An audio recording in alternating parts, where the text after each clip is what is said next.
हमारा लेसन है natural resources and pollution. Natural things मतलब जो कि नेचर में अपने आप होती है, जिसे हम नहीं बनाते, या हम ऐसे कह सकते हैं कि जिसे भगवान बनाता है ना। सॉइल मिट्टी, वाटर, कोल होता है कोयला, petroleum and air are known as natural resources. ये सारे जो हैं आपके ये नेचुरल रिसोर्सेज हैं। सम नेचुरल रिसोर्सेज, कुछ नेचुरल रिसोर्सेज जैसे कोयला और petroleum are being use in large quantity, ये हम बहुत ज़्यादा क्वांटिटी में यूज़ कर रहे हैं, इसका बहुत ज़्यादा यूज़ कर रहे हैं। And may soon get finished, और जल्दी ये ख़त्म हो जाएंगे। So we should use them with great care and avoid wasting them, इसलिए हमें इनको बहुत ध्यान से यूज़ करना चाहिए। ग्रेट केयर मतलब ध्यान से, and avoid wasting them, avoid मतलब नहीं करना चाहिए, इनको वेस्ट हमें नहीं करना चाहिए। अब हम पढ़ेंगे पॉल्यूशन। देखो पॉल्यूशन क्या होता है, हमारे इन्वायरमेंट को गंदा करना, इन्वायरमेंट में ऐसी चीज़ें ऐड करना कि अगर वो हमारी बॉडी के अंदर चली गई ना तो हमारे लिए वो हार्मफुल है, तो उसको कहते हैं pollution. Human have added harmful substance to air, water and land, humans ने बहुत हार्मफुल सब्सटेंस, जिनको हम पॉल्यूटेंट्स कहते हैं, इन हार्मफुल सब्सटेंस को हम क्या कहते हैं, पॉल्यूटेंट्स, ये हमने एयर में, वाटर में और लैंड, धरती, मिट्टी में ऐड कर दिया ना।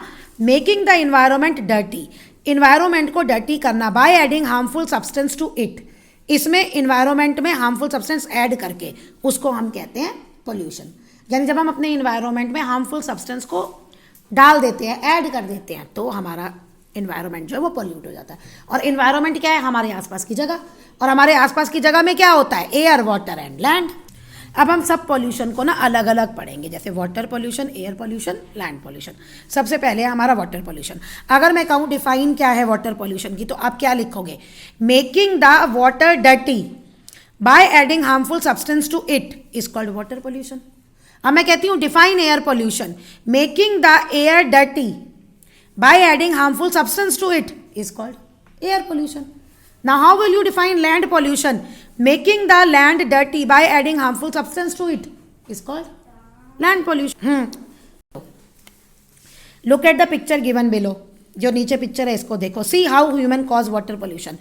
तो ये हैं आपके causes of water pollution के पानी कैसे गंदा होता है. Garbage, throwing garbage, dirty water, throwing dirty waters of gutter, throwing factory waste into the river and ponds. Factory का वेस्ट आता है ना रिवर और पॉन्ड्स में, ठीक है. Washing clothes and giving bath to animal, animals को बात कराना. तो जो मैंने पॉइंट बोले हैं ना, आप क्वेश्चन लिखोगे right the causes of water pollution, और जो मैंने बोला आप वैसे आंसर लिखोगे. ये आगे टॉपिक भी है, write the causes of water pollution. Sewage, dirty water coming from houses, घरों से निकल के वो कहाँ जाता है, रिवर्स में. हार्मफुल वेस्ट जो है फैक्ट्री से आर थ्रोन इनटू रिवर्स, उसको नदियों में फेंका जाता है. Washing clothes on river banks, नदी के किनारे पे कपड़े धोना. Animal bathing in rivers and pond, animal को बात कराना रिवर और पॉन्ड में. We must stop the activity mentioned above to avoid water pollution. अगर हमें वाटर पॉल्यूशन को रोकना है तो जो ऊपर वाली एक्टिविटीज हैं उनको हमें बंद करना होगा. Next is air pollution. Look at the picture. अब ये देखो, फिर पिक्चर देखो, ठीक है, क्या हो रहा है. See how humans cause air pollution. अब आदमी जो है वो कैसे, हम ह्यूमन बींग्स कैसे एयर पॉल्यूशन कर रहे हैं. धुआं छोड़ते हैं फैक्ट्री से, व्हीकल्स से, वो धुआं एयर को पॉल्यूट करता है. नेक्स्ट आपका क्वेश्चन है write the causes of air pollution. Burning of coal and petrol in factories, coal और पेट्रोल का फैक्ट्रीज में जलना और घरों में जलना कॉजेज एयर पॉल्यूशन. स्मोक जो है, धुआं कार और बसेस से जो प्रोड्यूस होता है और दूसरे मोटर व्हीकल से, वो भी एयर पॉल्यूशन करता है. और एयर पॉल्यूशन का नुकसान क्या है कि जब हम ये गंदी हवा इनहेल करते हैं ना, तो हमें रिस्पायरेटरी, सांस लेने में प्रॉब्लम वाली डिजीजेस हो जाती है. Next noise. नॉइज होता है शोर. कुछ आवाज़ हमें सुनने में बहुत अच्छी लगती है, जैसे अब कार का हॉर्न है, वो सुनने में बहुत बुरी लगती है, तो वो नॉइज पॉल्यूशन है. There is a problem that many cities face today. बहुत सारी प्रॉब्लम है जो आज की सिटीज़ फेस कर रही हैं, शहर. क्या वो है कॉजेज ऑफ नॉइज पॉल्यूशन. ये देखो, शोर. The noise produce by motor vehicles. मैंने कहा ना, हॉर्न, बसेस, ट्रक्स के हॉर्न्स, आप रोड पे निकल जाओ तो वो शोर मचाते हैं. और powerful motorcycles causes noise pollution. The sound produce bye loud speaker also causes noise pollution. अब जो बहुत लाउड स्पीकर लगा देते हैं ना, जैसे बहुत तेज तेज कई लोग गाने सुनते हैं अपने घरों में चला के, दूर तक आवाज़ जाती है, तो वो नॉइज़ पॉल्यूशन है। द साउंड प्रोड्यूस बाय, अच्छा, we must try hard to stop, तो हमें कोशिश करनी चाहिए सारी तरह का पॉल्यूशन को हम रोकें। In this way we can save our environment, इस तरह से हम अपने इन्वायरमेंट को बचा सकते हैं।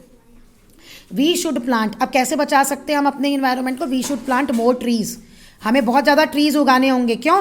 क्योंकि trees keep the air clean, trees जो है वो हवा को साफ रखते हैं। They reduce noise pollution, trees noise pollution को भी कम करते हैं, नॉइज़ को एब्जॉर्ब करते हैं।